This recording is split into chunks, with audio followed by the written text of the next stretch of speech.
That's interesting. Why do I look so small on my end? Chelsea Football Club forever. Yep, corn. That's most definitely what we had today. We most definitely had corn. Let me fix this real quick. There we go. That's much better. Raging Knuckles, I agree with you, man. It was alright. You know what? Typically now, it's when I would, have my, big extravagant. Welcome, everybody, to the Cutline. This, that nonsense. Which, by the way, welcome to the Cutline, everybody. I'm your host, Armani DePaul. But this time, I think that let's just have a casual conversation with us in the chat.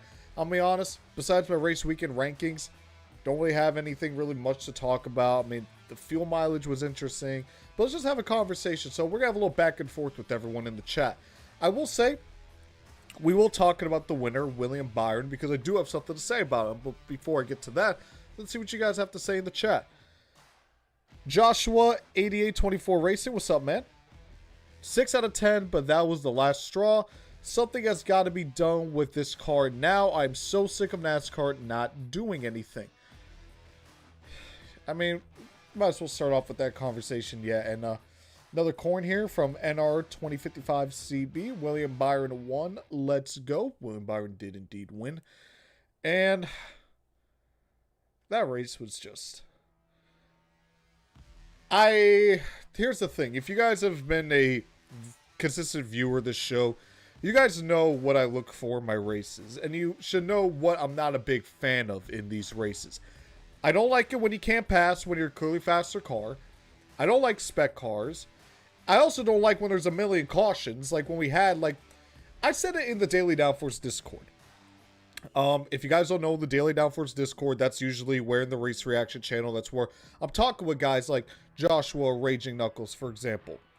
Where I've mentioned it, where I really don't like when there is caution after caution after caution, because it just makes these drivers look sloppy. It makes them look silly. And they're the greatest race car drivers in the world, the greatest stock car drivers in the world. It really puts it into question, because I'm like, if you guys are supposed to be the greatest, you guys can't hold a steering wheel for what? A lap? 2 laps? They look, dare I say, bad. So when we had SVG, and then Ty Dillon, and then Bell and Reddick, and then Larson, then SVG again, then Ty Dillon again. It just did not look good. I'm like, come on, guys. You guys can't hold a steering wheel for a lap? Not even? I know Iowa was catching people off guard with how loose everything was getting, and that was nice, but at the same time, again, hold the steering wheel. Like, come on. That's Iowa for you. Yeah, exactly. But, I mean, that's just my thing, that's my little caution rant.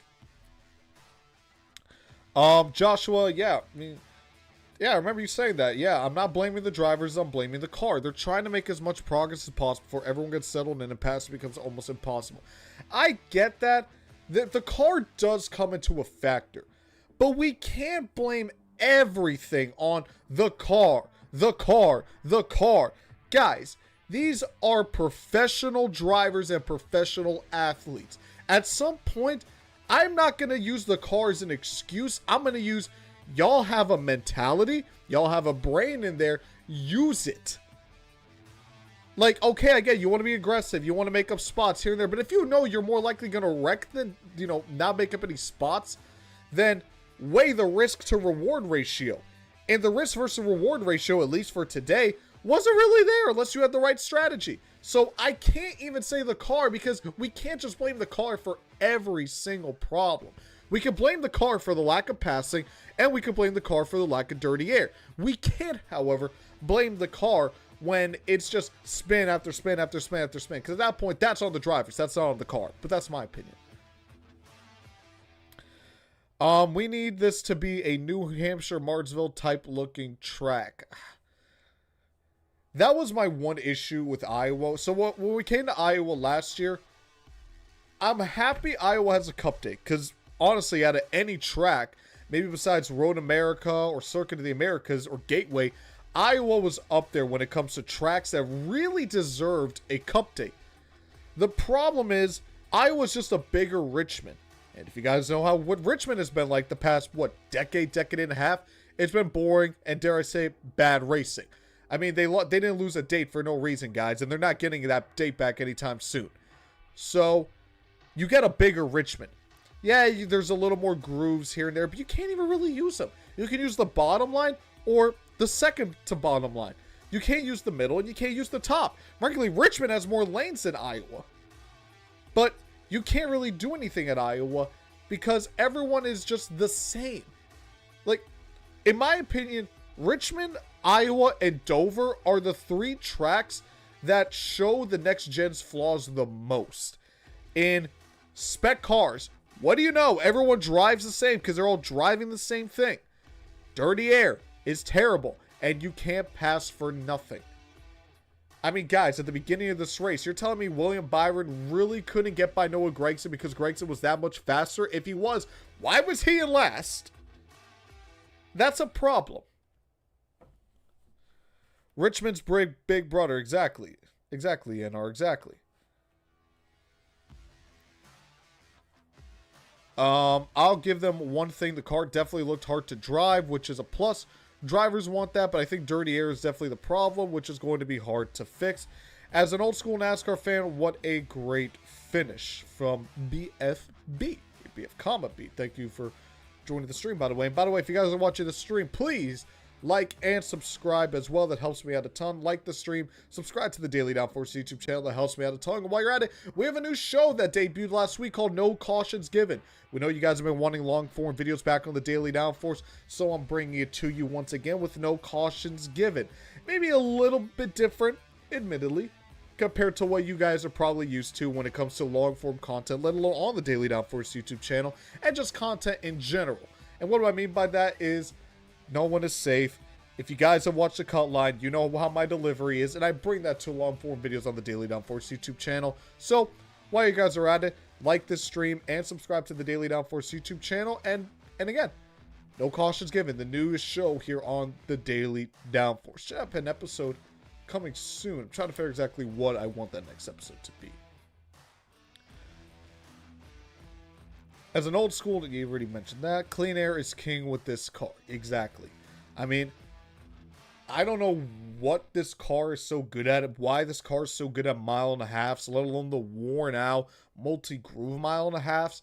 I guess it's to where, you know, clean air doesn't really matter when you can go to the top and the bottom and the middle. So clean air doesn't really matter because you don't have to necessarily follow a car. You can go at different parts around the track, and that's a benefit. But what isn't a benefit is when we go to tracks like Iowa, or a track like Richmond, or Dover, where you have to stick to one lane. And either the track is too small, so you can't really generate that big of a run like you can at 1.5 miles, or a track like Michigan, so where that run that you're possibly going to build to pass another guy, well, it's just gone like that, because by the time you know it, you're already on the next lap. So I don't know if that's the case, but this car, man, is a problem. Let's talk positive. Let's give props to Bubba Wallace. Came all the way to finish 6th. What a comeback. Most definitely. Yep. Shout out to Bubba Wallace. Again, won the race last week at the Brickyard 400. Locked himself into the playoffs. Came back and finished with a 6th place run. He was running outside the top 10 for much of the day. And, you know, I guess we'll dive into the strategy a little bit here. And, you know, there's positive ways to talk about strategy. There's also negative ways to talk about strategy. Negative ways would be, well, I don't want my races to always come down to strategy, like Iowa. Do I really need a short track to come down to strategy? No, but at least it gave us something. In a race where it was almost impossible to pass, in a race where dirty air was king, at least we had the strategy to make us intrigued with the result. Whether it was, can Byron make it? Which, by the way, I am never believing the broadcast or the team or the driver when it comes to can they make it on fuel. Because that's now 2 weeks in a row where Bubba had enough fuel to spin to do a burnout and Byron had enough fuel to do a burnout. So anytime they say that they can't make it on fuel, it's a lie.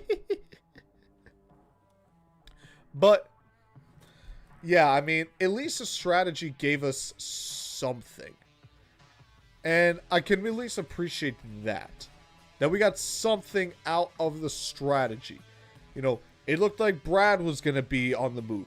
And then Blaney came out of nowhere in the end. It looked like he was going to do something.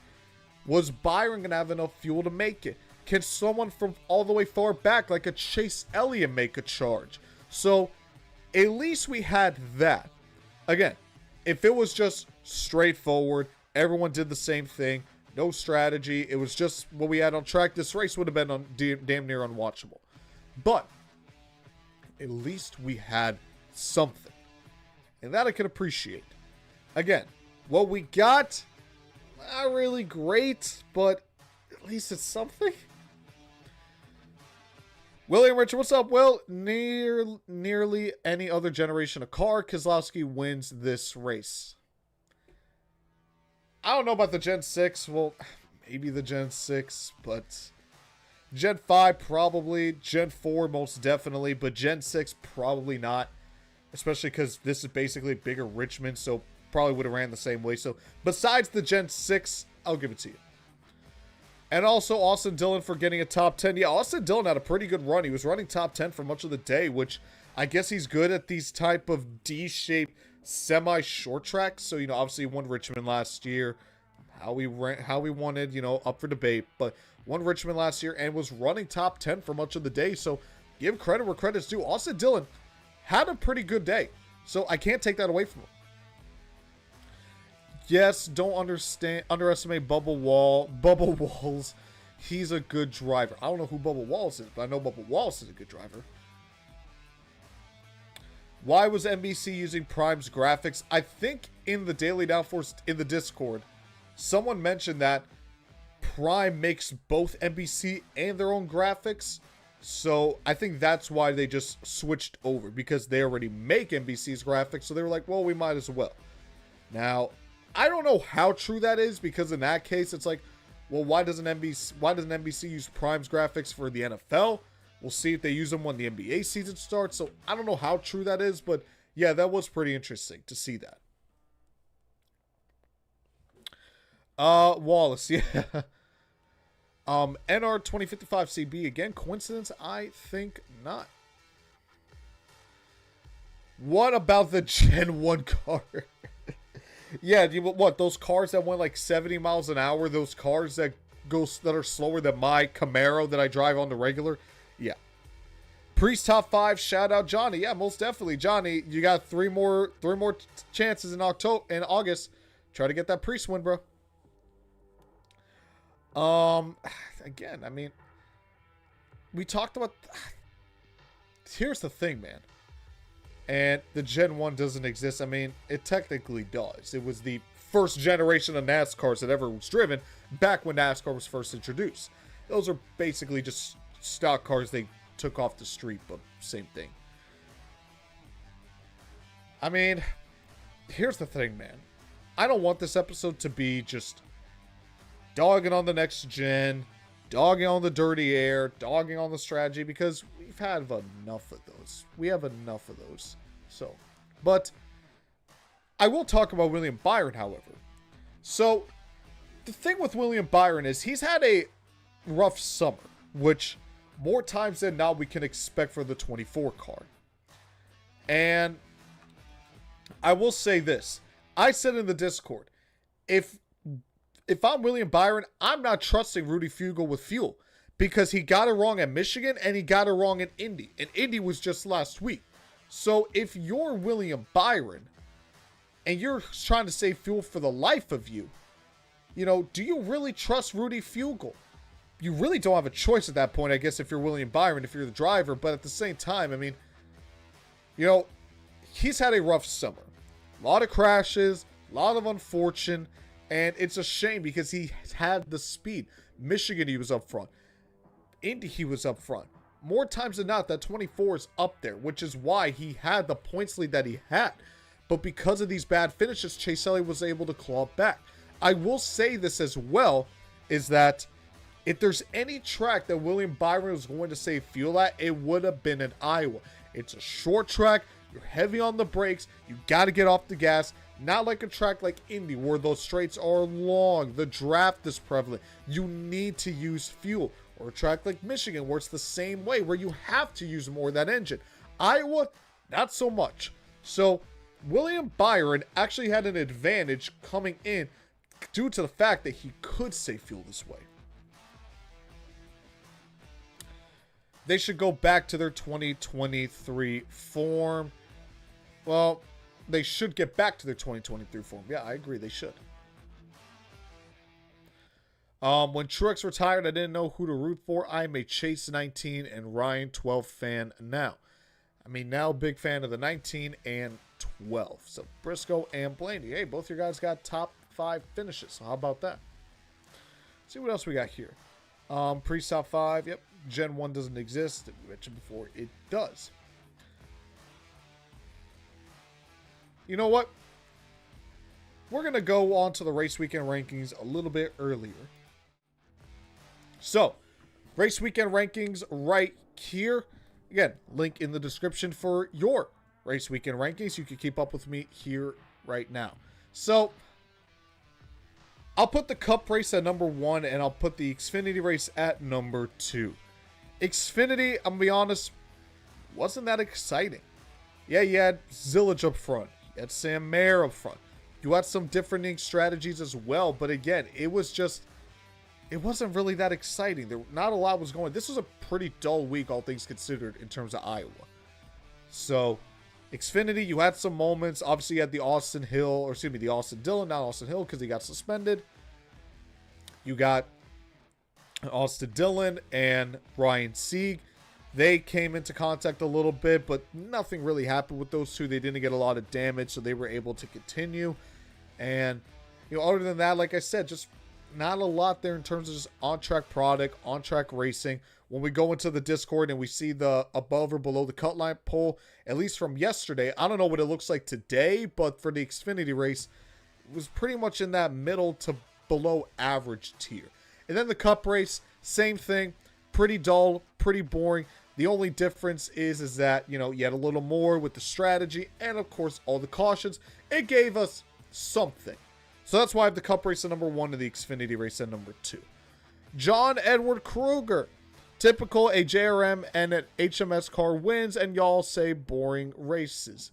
Well, it was boring. I don't know what you were watching, but unless you like cautions and spins, I expect more out of my races than cautions and spins. So, yeah, I would say it was boring. Y'all saying dull because JRM and HMS 1 happens every time. I'm a Kyle Larson fan, and I'm a Connor Zillage fan. So, in theory, I should be happy if they win. By the way, JRM and HMS did not win, so I don't know what you're talking about. Moving on to the 2025 tier. I'm going to be honest, guys. I'm putting these in D tier. I'll put them at the high end of D tier. It just wasn't good. Like, someone in the comments, like John, Raging, BF, if any of you like the race, seriously, try to see like where I'm at if I'm right on this tier list, because I mean, I don't know how you could put this any higher. That maybe middle of C tier at the highest, but the crashes were annoying because they happened non-stop. There was almost no passing for the lead besides Byron and Brad at the end of the race. So I just don't know if this race can be good. Like, high D tier. I try to save the end of D tier to F tier for just straight embarrassments. This race was teetering on that, but at least the strategy and the finish with the fuel gave us something. So, but other than that, I mean, this race was just not good. So, here we go. Race weekend rankings 2025 post Iowa. Again, I hope Watkins Glen is better. That's all I can say. I don't blame Larson for getting mad on the radio. He got screwed today. I agree. The only thing people are going to remember from this race, is going to be Kyle Larson crashing out over the radio and also the cautions. For Xfinity, I understand, but Cup was a bit better due to the rivalries and strategy was good. Exactly. Well, this might be on record the shortest ever race weekend rank, or the shortest ever Cutline episode, guys. I'm sorry it's so short, but there wasn't really much to talk about because, I mean, there's the strategy, the dirty air. Xfinity didn't have much didn't have much to talk about. There's one thing we do have to go through. We do have to talk about the polls. I don't know why I always forget to talk about the polls. So let me get them up real quick, and then we can head on out of here.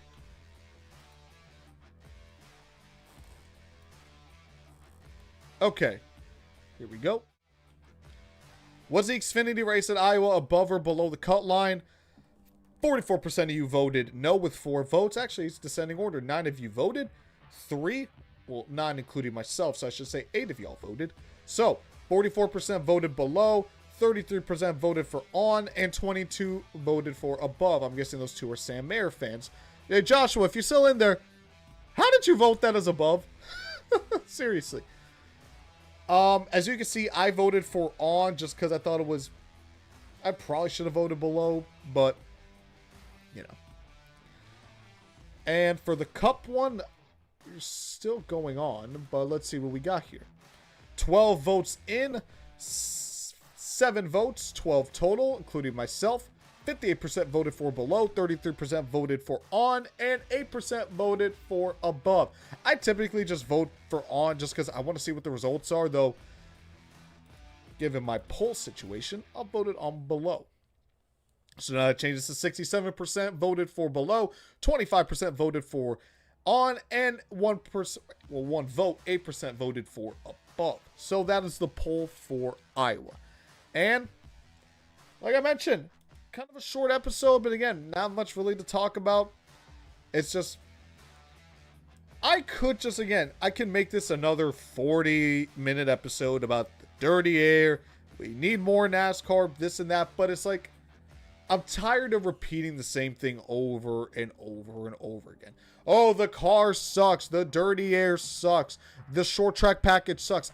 We say it all the time, guys. So it's like, why am I going to keep repeating myself over and over and over? So it's just, that's it. So that's going to do it for me again. Probably the shortest ever Cutline episode. I hope you guys enjoyed this short little 23-minute monologue. Had a great chat with y'all as well. Thank you guys so much for tuning in. As always, please, before we go, like this video, or like this stream, and subscribe to the Daily Downforce YouTube channel. Check out dailydownforce.com for all sorts of great content as well. What's up, Nicholas? I'm sorry, but we're just about to sign off, but I will answer your comment right here. What does Brad Keselowski have to do to win the same with his team? I mean, he's had the pace, just strategy didn't go the right way. If he was up there a little more with, like, you know, if he probably stayed on that Byron strategy or that Briscoe strategy, he probably would have won the race because he did have the best car. But it also doesn't help, again, when dirty air makes it almost impossible to pass. But I'm going to sign off for now, guys. Thank you guys so much for tuning in. Watkins Glen, hopefully he's a better time around, and we'll see you for Watkins Glen.